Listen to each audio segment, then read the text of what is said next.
Ladies and gentlemen, it's Friday. I love Fridays. Why do I love Fridays? It's the start of the weekend. It means I can chill out a bit more. Not as much stress, and it's ratings day. We get to find out what AEW Dynamite scored in the ratings, and without the draw of CM Punk, it didn't go down very well. So I'll give you the overall number now, and then we'll go for the quarter hours. Where is the overall number? AEW Dynamite 400 the fucking idiot 762,000 viewers. 762,000 viewers. Yeah, we're back to normal. They're now going for a streak of not being able to break 800,000. It was started off with they can't break 1,000,000. Then it was they can't break 900. And now they're struggling to break 800 without some sort of controversy going on, or CM Punk. So we'll get into that. But there's a couple of things I want to go over first. Forbes put out a list of the most valuable combat sport promotions, and we're gonna go through the top three because number three is a bit of an odd one. So number one is the UFC. Number two is the WWE. WWE is apparently worth 6.8 billion, with estimated revenue of 1.33 billion, which makes sense considering how much money they're making through sponsorships and ticket sales and shit like that. WWE are making tons of money. But number three is AEW. Apparently, according to Forbes, AEW are worth 2 billion with an estimated revenue from 2023 of 250 million. Now, if I'm not mistaken, Brandon Thurston did an estimated revenue himself where AEW lost money. They lost quite, I think it was over 30 million that they lost, if I'm not mistaken. So I have to ask, how have AEW made 250 million? How? Because they're losing money on tickets, they're losing money on the arenas, okay? They're losing money there. They don't have a streaming deal, apart from with ITV and things like that, which I doubt is a lot of money at all, considering the ratings AEW get around here in the UK. And everywhere else they are losing money. There's no new TV deal in place. Tony Khan says, "Oh, we're getting a new TV deal." Where is it? Where is this TV deal? Because I'm not seeing it. I'm not seeing this new TV deal. Where is it, Tony? Give it to us. Come on. We're waiting. So Forbes, I don't know where they get their information, because the images that they've used for AEW are blatantly out of date. They've got Cody Rhodes in there, Jade Cargill, all sorts of people that are no longer with the company. And I think they're just in the pocket of Tony by the looks of things, because there's no way in hell AEW have been profitable at all this year. At all. There's no way that company is worth 2 billion. Tony himself is worth 1 billion, and Tony's hemorrhaging money into that. So how are they worth 2 billion? They're not. That's the answer. Speaking of Tony, Tony in the Ring of Honor, I think it was a Ring of Honor media call. I don't know. I don't care. I don't care what media call it was. Maybe it was for Dynasty. I don't know. I don't care. But in this media call, Tony's a massive troll, because he said that the number one metric for fan engagement and fan feedback is the ratings, and he says ratings have been good. Is he on crack? Is Tony Khan gone from cocaine to crack and heroin, because this man has no self-awareness whatsoever. We have been telling him for years that he needs to focus on improving his ratings. He says, I like to base my metrics on cage match, which is what he said. But now he's saying that ratings are the number one fan feedback metric, even though AEW fans are saying ratings don't matter. So that's in the bin for you, AEW fans. But when Tony's saying this, and he's not actually listening, he's not actually taking his own advice, it just shows how unaware he is of himself. He is the most unaware person I've ever seen. He has no self-awareness whatsoever. I feel like he's just a massive troll. He's using all of his money to troll people. That's it. AEW is nothing more than a troll for him. It's a joke. It's a joke. His company's a joke. He's a joke. But since Tony wants to talk about ratings, let's talk about ratings. And I'll try my best not to butcher it today. I'm sorry. I always butcher it, always. It's because my eyes are bad, and the writing's very small on here, and I refuse to get glasses. So we start off at quarter one, 8 to 8:15 p.m. John Moxley live promo. Mercedes Moné backstage promo. Willow Nightingale backstage angle.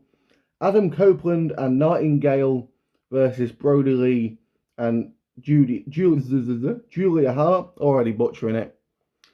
917,000 viewers. Cool. That's where they usually start. Quarter two, 8:15 to 8:30 p.m. Copeland and Nightingale versus Hart and King continues through picture-in-picture ads. The post-match with Monet, they need to do this better. The post-match with Monet and the Samoa Joe backstage interview and an ad break. 865,000 viewers. Cool. And now we're about to get to the Young Bucks. Watch this.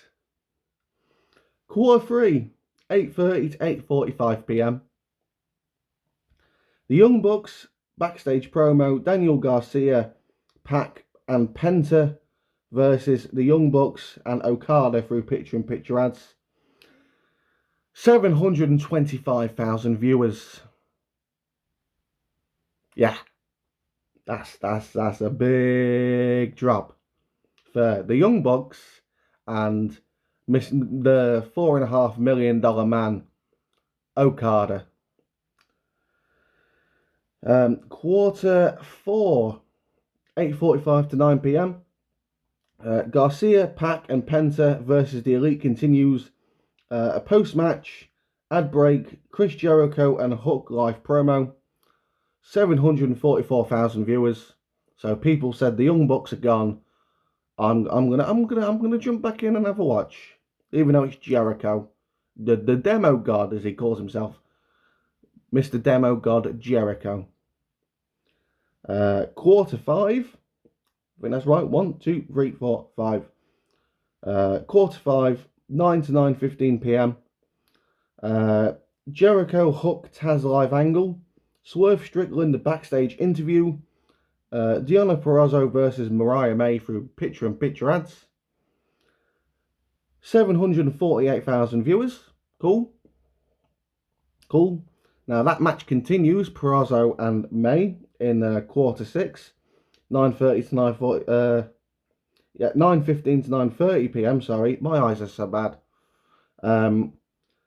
That match continues. A post-match with Tony Storm, Thunder Rosa, Bullet Club Gold, backstage promo, ad break, Billy Gunn, the Acclaimed backstage promo, Orange Cassidy versus Shane Taylor through picture-in-picture ads. 685,000 viewers. Yeah. Is that for Orange Cassidy or the women's match? I'll blame both, because I like to blame Orange Cassidy, but I'll blame both anyway. Why not? Why not? Quarter one, quarter what? Fuck off. 1, 2, 3, 4, 5, 6, 7. Quarter 7. 9:30 to 9:45 p.m. Cassidy versus Taylor continues. The post-match with Shane Taylor Promotions. Christopher Daniels, Matt Sydal, Trent Beretta, Roderick Strong video. Jesus Christ. Ad break, Claudio Castagnoli versus Will Ospreay. 707,000 viewers. And then we come to the main event, 9:45 to 10 p.m. Claudio versus Ospreay continues through picture-in-picture ads. The post-match with the Don Callis family and John Moxley, 742,000 viewers. And then we come to an overrun. Is this an overrun? Yes, it's a 6-minute overrun. Swerve Strickland live promo and angle with Samoa Joe, 665,000 viewers.